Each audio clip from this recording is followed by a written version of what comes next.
আসসালামু আলাইকুম প্রিয় শিক্ষার্থীবৃন্দ। আজকে আমরা এসএসসি 2025 শিক্ষার্থীদের জন্য ইসলাম শিক্ষা সাজেশন নিয়ে তোমাদের সামনে উপস্থিত হয়েছি। তো এই সাজেশনে তোমরা দেখতে পাবে যে এসএসসি 2025-এ কোন কোন অধ্যায় থেকে কতগুলো সৃজনশীল আসবে এবং কোন কোন অধ্যায় তোমাকে কমপ্লিট করতে হবে, কোন অধ্যায় ভালোভাবে পড়তে হবে, এটা নিয়ে আজকে আমাদের ভিডিও।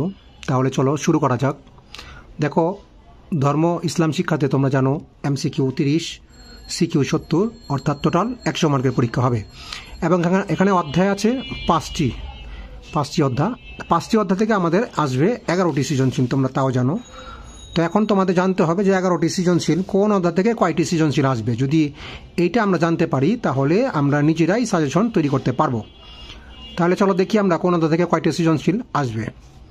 আমাদের সাজেশনটি দেখার আগে যারা আমাদের চ্যানেলে নতুন তারা আমাদের চ্যানেলটি সাবস্ক্রাইব করে নাও। চলো শুরু করি। দেখো, প্রথম অধ্যায় আছে আকাইদ ও নৈতিক জীবন। এই অধ্যায় থেকে আমাদের দুইটি সৃজনশীল আসবে। এরপরে আছে দ্বিতীয় অধ্যায় শরীয়তের উৎস। এখান থেকেও আমাদের দুইটি সৃজনশীল আসবে।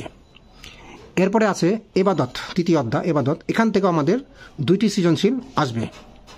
তারপরে আছে আমাদের অধ্যায় 4 আকলাক থেকে আসবে আমাদের দুইটি সৃজনশীল।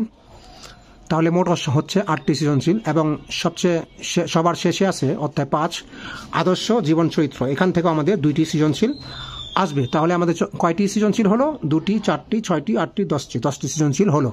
এইভাবে আমাদের 10টি সৃজনশীল আসবে। তাহলে আমাদের মোট সৃজনশীল আসবে 11টি। আরেকটি সৃজনশীল রয়ে যায়। সেই একটি সৃজনশীল কোথা থেকে আসবে? একটি সৃজনশীল সবচেয়ে বেশি ইম্পর্টেন্ট, ওই সৃজনশীলটি আসবে চতুর্থ অধ্যায় থেকে। আকলাক অধ্যায় থেকে 3টি সৃজনশীল হওয়ার সম্ভাবনা সবচেয়ে বেশি। তাহলে আমাদের কি করতে হবে? আকলাক অধ্যায় থেকে অধ্যায়টি অবশ্যই পড়তে হবে। এখান থেকে আমরা 3টি সৃজনশীল পাবো। তোমরা 60টি সৃজনশীলের অ্যান্সার করবে 70 মার্কের জন্য। তো 60টি সৃজনশীল কমন নেওয়ার জন্য তোমরা অবশ্যই অধ্যায় 4 পড়বে। অধ্যায় 4-এর সাথে তোমরা যে কোনো আরও 2টি অধ্যায় আকাইদ নৈতিক শিক্ষা জীবন পড়তে পারো, শরীয়ত উৎস পড়তে পারো। তাহলে এখানে 2টি 4টি এবং এখানে 3টি, 60টি সৃজনশীল আমাদের কমন হয়ে যায়। তারপরে তোমরা রিক্স এড়ানোর জন্য আদর্শ জীবন চরিত্র, এটা সহজ, এটা রিডিং পড়লে ভালোভাবে অধ্যায় আমাদের হযরত মুহাম্মদ সাল্লাল্লাহু আলাইহি ওয়াসাল্লাম নবীজির জীবনীটি থেকে একটি সৃজনশীল আসবে এবং আরেকটি আসবে সৃজনশীল সাহাবীর থেকে। তো নবীজির জীবনীটা তোমরা যদি ভালোভাবে পড়ো ওখান থেকে একটি সৃজনশীল পাবা, এবং সাহাবীদের জীবনগুলো যদি ভালোভাবে পড়ো তাহলে এখান থেকে আরেকটি সৃজনশীল পাবা।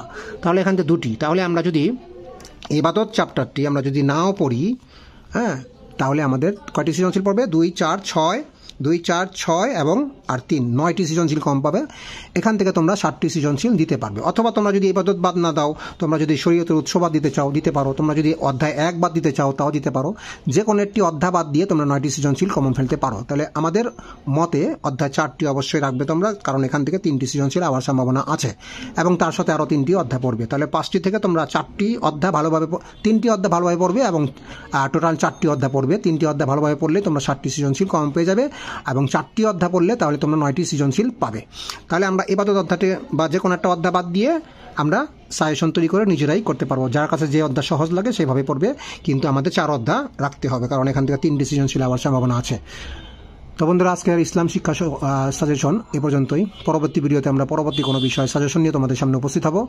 পরবর্তী ভিডিও দেখার জন্য আমন্ত্রণ রইল। সে পর্যন্ত ভালো থাকো, সুস্থ থাকো। ধন্যবাদ।